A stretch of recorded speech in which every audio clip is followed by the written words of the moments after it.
오늘은 종교개혁 기념주일입니다. 종교개혁을 기념하는 주일로서 저는 오직 성경으로 라는 제목으로 하나님 말씀을 증거하도록 하겠습니다. 마틴 루터가 1517년 종교개혁을 일으켰습니다. 올해는 종교개혁이 일어난 지 501 주년이 되는 해가 되겠습니다. 종교개혁의 가장 중요한 모토가 무엇입니까? 그것은 성경으로 돌아가는 것이죠. 가톨릭은 하나님의 말씀보다 교황의 말을 우선시했습니다. 어떤 말씀이든지 교황이 해석하면 그 교황이 해석한 말을 무조건 따라야 했습니다. 그러므로 하나님의 말씀보다 교황의 말이 더 위에 올라가는 잘못을 범하였던 것입니다. 마틴 루터는 종교개혁을 일으키면서 다시 성경으로 돌아가자라고 외쳤습니다. 루터가 종교개혁을 일으켰을 때 루터를 죽이려고 했죠. 칼 5세가 루터를 죽이려고 하자 루터는 바르트브루크라는 성으로 피신하여 1년 동안 머물렀습니다. 루터는 바르트브루크 성에서 무엇을 하였느냐? 하나님 앞에 간절히 기도하면서 성경을 번역하기 시작하였습니다. 그 당시에는 라틴어로 된 성경이 있었는데 일반 평민들은 읽을 수가 없었습니다. 그래서 루터는 헬라어로 된 헬라어로 된 신약 성경, 원문 성경을 독일말로 번역해서 일반 국민들도 성경을 읽을 수 있도록 만들었던 것이죠. 루터의 종교 개혁은 한마디로 성경 운동이었습니다. 오늘 종교 개혁 주일을 맞이하여 다시 한번 루터가 외쳤던 것처럼 성경으로 돌아가는, 오직 성경으로 돌아가는 저와 여러분 되시기를 주님의 이름으로 축원합니다. 그렇다면 우리는 성경을 대할 때 어떤 태도를 가지고 성경을 대하여야 합니까? 첫 번째로 성경 밖으로 넘어가서는 안 됩니다. 성경 밖으로 넘어가서는 안 되는 거죠. 고린도전서 4장 6절에 이렇게 기록하고 있습니다. 너희는 기록한 말씀 밖으로 넘어가지 말라. 너희로 하여금 기록한 말씀 밖으로 넘어가지 말라. 이렇게 말씀하고 있습니다. 여기 기록한 말씀이 무엇입니까? 이 기록한 말씀은 1차적으로 사도 바울이 고린도 교회에 보낸 편지, 이 고린도 전서를 가리키죠. 그러나 더 나아가서 이 기록된 말씀은 성경 전체를 가리키는 것입니다. 성경은 하나님께서 성령의 감동으로 인간 저자들을 움직여가지고 기록하신 말씀이죠. 거기에는 인간의 생각이나 인간의 사상이 단 하나도 들어가지 않고 오직 하나님의 생각, 하나님의 뜻, 하나님의 말씀만이 기록된 것입니다. 그렇다면 왜 사람들은 성경 밖으로 넘어가게 될까요? 그 이유를 고린도전서 4장에서는 몇 가지로 설명하고 있습니다. 첫 번째로 성경을 자신들의 분파, 자신들의 그룹을 대변하는 수단으로 사용하기 때문이죠. 자신들의 분파나 자신들의 그룹을 이익을 대변하기 위하여, 이익을 추구하기 위하여 성경을 수단으로 사용하기 때문입니다. 당시 고린도 교회에는 사도 바울을 따르는 바울파가 있었습니다. 또 아볼로를 따르는 아볼로파도 있었습니다. 고린도전서 1장 12절에 말씀하고 있습니다. 그러나 사도 바울은 자신과 아볼로를 경쟁 관계나 대적 관계로 보지 않았습니다. 자신은 아볼로와 협력 관계에 있는 존재이다. 나와 아볼로는 끝까지 같이 가야 된다. 이렇게 협력 관계로 보았습니다. 오늘 우리 목사님끼리도, 우리 장로님들끼리도, 우리 성도님들끼리도 서로 대적 관계로 보지 말고 서로 협력 관계로 보아야 됩니다. 그래서 사도 바울은 고린도전서 3장 5절에 그런즉 아볼로가 무엇이며 바울이 무엇이냐? 아볼로나 바울이나 아무것도 아니라는 거예요. 고린도전서 3장 6절에 바울은 심었고 아볼로가 물을 줬대요.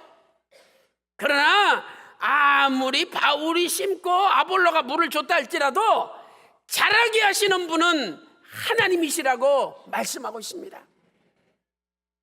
그래서 고린도전서 3장 7절에 심는 사람 아무것도 아니다, 물 주는 사람 아무것도 아니다, 오직 자라나게 하시는 분은 하나님 한 분뿐이다.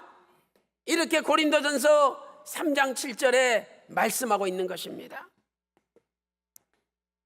바울과 아볼로는 서로 사명이 다를 뿐이지 궁극적으로 이 모든 것을 이루시는 분은 하나님이시라고 성경은 말씀하고 있습니다. 두 번째, 왜 성경 밖으로 넘어갑니까? 성경 밖으로 넘어가는 이유는 교만하기 때문입니다. 고린도전서 4장 6절 기록한 말씀 밖으로 넘어가지 말라 말씀하셨죠. 그리고 나서 교만한 마음을 먹지 말게 하려 함이니라. 왜 기록한 말씀 밖으로 넘어가지 말라고 하느냐? 교만한 마음을 갖지 말게 하려고 하는 것이다. 이렇게 사도 바울은 말씀하고 있습니다.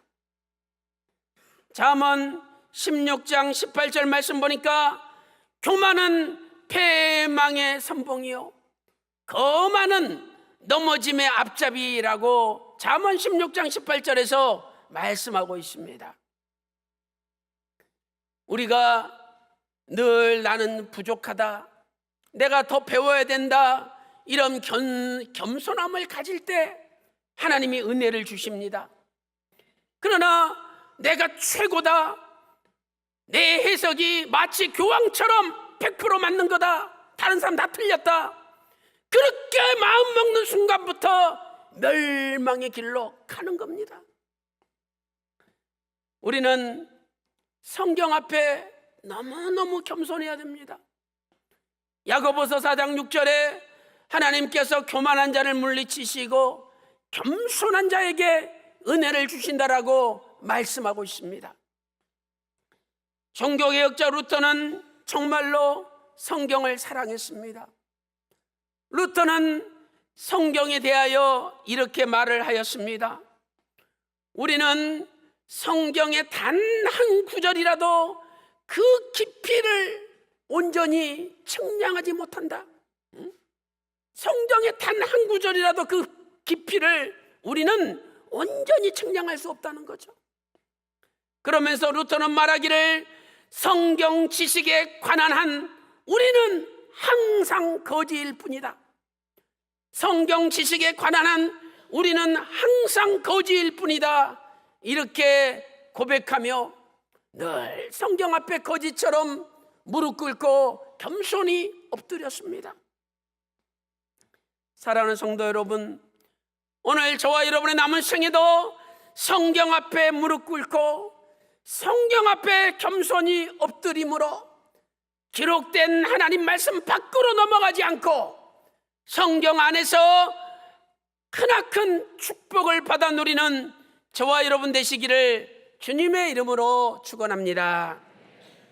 큰 두 번째로 성경을 더하거나 빼서는 안 됩니다. 성경을 더하거나 빼서는 안 되는 겁니다. 요한계시록 22장 18절 보세요. 만약에 성경에 없는 말을 더하면 성경에 있는 모든 재앙을 그 사람한테 주겠다라고 약속하고 있습니다. 또한 요한계시록 22장 19절 말씀 보니까 만약 성경에 있는 말씀을 빼버리면 생명나무 앞으로 가는 것에서, 거룩한 성에 들어가는 것에서 빼버리시겠다고 약속하고 있습니다. 얼마나 두렵고 무서운 말씀입니까? 신명기 4장 2절과 신명기 12장 32절에서도 성경을 가감하지 말라, 말씀을 더하거나 빼거나 하지 말라라고 말씀하고 있습니다. 잠언 30장 6절 말씀 보니까 너희가 성경에 없는 말을 더하면 반드시 하나님이 심판하신다. 그리고 너는 거짓말하는 자가 된다라고 잠언 30장 6절에 말씀하고 있습니다. 첫째로 에덴 동산에서 가감한 사건이 있었습니다. 에덴 동산 안에서 하나님 말씀을 가감했어요. 창세기 2장 17절에 하나님께서 말씀하셨죠. 아담아, 선악을 알게 하는 나무 실과를 먹지 말라. 먹으면 정령 죽으리라 선포하셨습니다. 뱀이 여자에게 접근했습니다. 왜 아담에게 접근하지 않고 여자에게 접근했습니까? 여자는 하나님 말씀을 직접 듣지 않았어요. 아담은 직접 들었고, 그래서 직접 들은 사람한테는 얼씬도 못하고 직접 듣지 못한 여자에게 접근했습니다. 야, 하나님이 에덴에 모든 나무 실과를 먹지 말라 그러더냐? 아니야. 하나님께서 동산 중앙에 있는 나무의 실과 열매는 먹지도 말고 만지지도 말라, 죽을까 하노라 하셨다.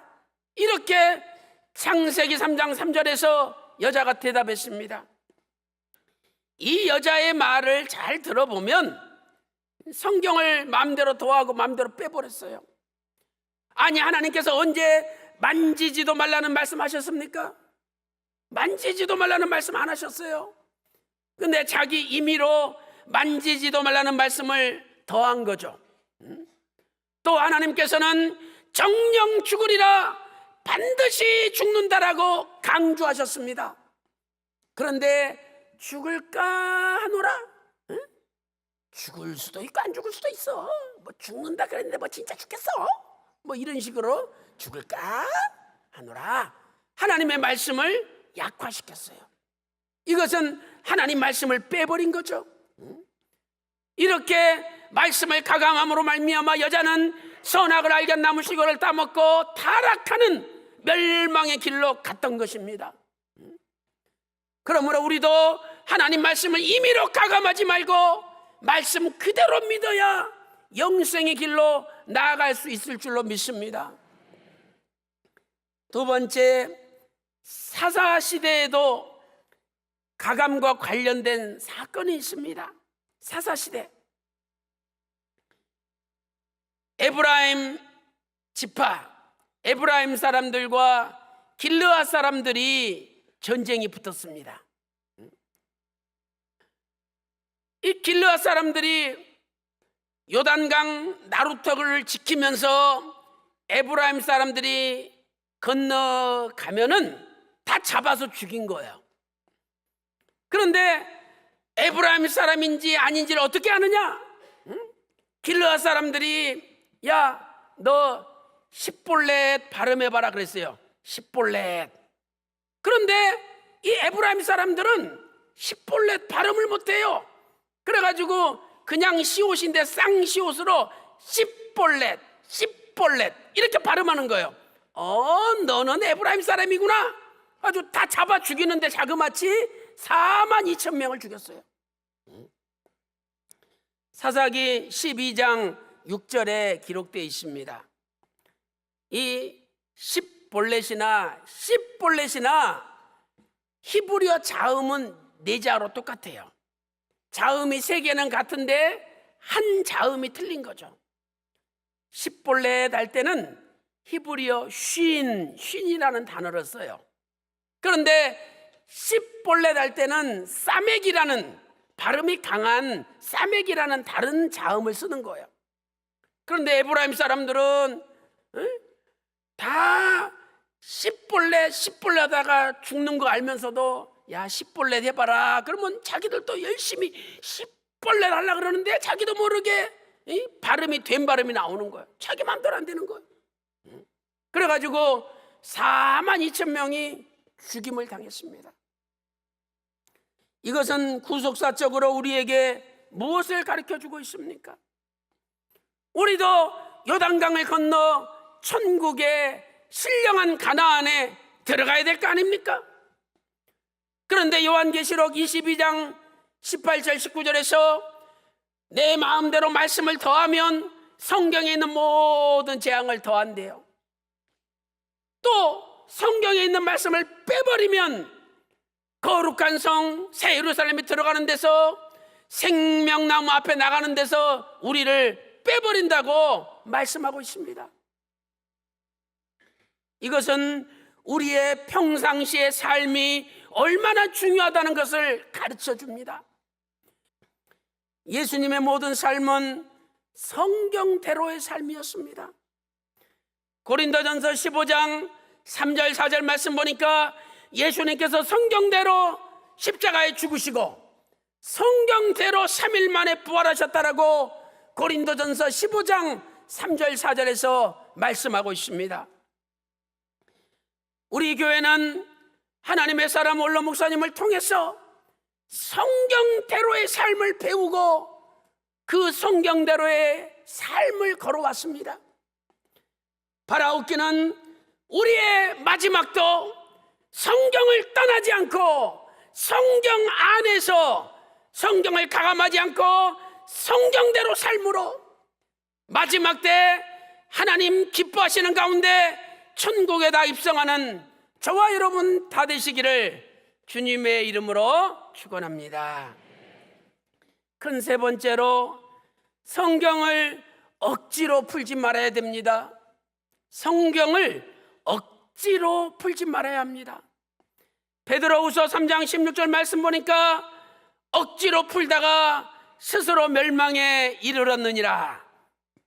베드로후서 3장 16절 보면은요, 성경을 억지로 풀다가 다 멸망에 이르렀다는 거예요. 성경을 억지로 푼다는 것은 무슨 뜻입니까? 첫 번째로 성경을 왜곡시키는 겁니다. 왜곡. 본래 의미를 변질시키는 거죠. 베드로후서 3장 16절에 억지로 풀다가 헬라어로 스트레블로오라는 뜻이에요. 스트레블로오. 이 단어는 비틀다, 꼬다, 교묘하게 맞추다는 뜻입니다. 우리가 그 걸레를 빨아가지고 쫙 짜잖아요. 그런 것처럼 비틀다, 꼬다, 교묘하게 맞추다. 이게 스트레블로의 뜻입니다. 성경은 문맥이 있습니다. 성경은 배경이 있습니다. 성경을 기록한 저자의 의도가 있습니다. 더 나아가서 성경을 기록하신 성령님의 의도가 있습니다. 본래 성령님께서 우리에게 전해주시고자 하는 그 메시지에 우리는 충실해야 됩니다. 그런데 그 메시지를 떠나는 순간에 성경을 비틀고 꼬는 죄를 범하게 되는 거죠. 베드로후서 1장 20절 오늘 본문에는 이렇게 말씀하고 있습니다. 먼저 알 것은 경의 모든 예언은 사사로이 풀지 말라. 베드로후서 1장 20절에 성경의 모든 예언은 사사로이 풀지 말라 말씀하고 있습니다. 이것을 현대인의 성경에서는 성경의 모든 예언을 제멋대로 해석해서는 안 된다. 제멋대로 해석해서는 안 된다. 이렇게 번역하고 있습니다. 사랑하는 성도 여러분, 왜 원로 목사님께서 쓰신 구속사 시리즈가 전 세계적으로 호평을 받고 있습니까? 그것은 성경을 있는 그대로 드러내는 책이기 때문이죠. 사람의 관점이 아니라 하나님의 관점에서 성경의 본래 메시지를 우리에게 알려주기 때문입니다. 기독교 수천 년 역사 가운데 얼마나 많은 분들이 솔로몬 성전의 건축 기간은 7년 6개월이라고 알고 있었습니까? 그러니까 그것은 인간의 달력으로 인간의 계산을 한 거죠. 하나님의 달력, 하나님의 계산으로 하면은 6년 6개월이 나와요. 이렇게 원로 목사님은 모든 성경을 하나님의 관점에서 그대로 드러냈습니다. 오늘 저와 여러분도 원로 목사님께서 걸어가신 그 발자취를 따라가야 될 줄로 믿습니다. 원로 목사님께서 어디 성경 밖에 말씀하시는 거 봤습니까? 다 성경에 근거해서 말씀하시는 거죠. 두 번째, 억지로 푼다는 것은 무슨 뜻입니까? 성경의 경건성을 훼손시키는 겁니다. 억지로 푸는 사람들은 성경의 경건성을 훼손합니다. 베드로후서 3장 16절에 억지로 푸는 자들이 나오죠. 그리고 나서 그 다음 17절에 보니까 이 사람들은 무법한 자들이라 이렇게 말씀하고 있습니다. 이 무법한 자들이라는 헬라 원문을 보면 성경의 신약 성경에 2번 쓰였습니다. 베드로후서 3장 17절에 한 번 쓰이고 베드로후서 2장 7절에 또 한 번 쓰였어요. 베드로후서 2장 7절 말씀 보니까 무법한 자들의 음란한 행실을 인하여 고통받는 의로운 옷을 하나님께서 소돔성에서 건지셨다는 말씀입니다. 여기 무법한 자들은 소돔성에 사는 불경건한 사람들을 가르칩니다. 그러므로 성경을 억지로 푸는 사람들의 결국은 불경건한 삶을 살게 된다는 거죠. 하나님의 말씀은 거룩한 말씀입니다. 하나님의 의도대로 하나님이 본래 주신 메시지대로 사는 사람은 거룩한 말씀이기 때문에 거룩하게 살 수밖에 없습니다. 그런데 왜 성경을 잘 해석한다고 하면서 그 사람의 삶이 부도덕하고 그 사람의 삶이 경건하지 못합니까? 마치 자기가 교주인 양 교주 노릇하고 나이 드신 머리 하얀 권사님 장로님들한테 반말하고 이래라 저래라 시켜먹고 왜 삶이 경건하지 못합니까? 하나님 말씀이 거룩한 말씀이기 때문에 말씀을 떠나지 않고 말씀 안에서 사는 사람은 경건하게 살 수밖에 없는 것입니다. 사랑하는 성도 여러분, 오늘 종교개혁주의를 맞이하여 우리 모두가 성경을 억지로 제멋대로 푸는 잘못을 범하지 말고 오직 성경 앞에 무릎 꿇고 기도하며 엎드리는 가운데 하나님께서 본래 전하시고 약속하셨던 본래 메시지를 붙들고 천국 가는 그날까지 성경을 떠나지 않는 저와 여러분 다 되시기를 주님의 이름으로 축원합니다. 결론적으로 성경은 오직 성경으로, 성경은 오직 성령으로 풀어져야 됩니다. 성경은 오직 성경으로, 성경은 오직 성령님에 의해서 풀어져야 됩니다. 이사야 34장 16절 말씀 보니까 너희는 여호와의 책을 자세히 읽어보라. 빠진 것이 없고 그 짝이 없는 것이 없다라고 말씀하고 있습니다. 성경은 짐승들이 짝이 있듯이 성경도 다 짝이 있다는 거예요. 그래서 성경을 그 짝을 찾아서 성경으로 해석할 때 제대로 성경이 해석된다는 거죠. 예수님께서는 자신의 모든 삶을 성경대로 움직이셨습니다. 마태복음 26장 24절 말씀 보니까 인자는 성경에 기록된 대로 가거니와, 예수님은 성경이 기록된 대로 가신다라고 말씀하고 있습니다. 또한 누가복음 18장 31절 말씀 보니까 성경이 기록된 모든 것이 인자에게, 예수님에게 이루어져야 한다라고 말씀하고 있습니다. 이렇게 예수님은 성경대로 사시고 성경대로 걸어가셨습니다. 오늘 우리도 예수님을 깨닫기를 원한다면 성경대로 해석해야 됩니다. 성경 안에 답이 있는 거예요. 또한 성경은 사람이 기록한 것이 아니라 성령님께서 기록하신 것입니다. 디모데후서 3장 16절에 모든 성경은 하나님의 감동으로 되었습니다. 또 오늘 본문 베드로후서 1장 21절 말씀 보니까 성령의 감동하심을 입은 사람들이 하나님께 받아가지고 성경을 기록했습니다. 그러므로 성령님께서 도와주시지 않으면, 성령님을 의지하지 않으면 성경을 우리가 깨달을 수가 없는 것입니다.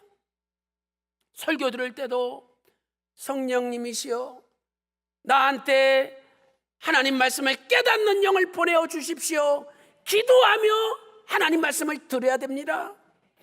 말씀을 증거하는 자도 성령님이시여 깨닫게 해 주시옵소서, 성령님을 의지하고 말씀을 증거해야 됩니다.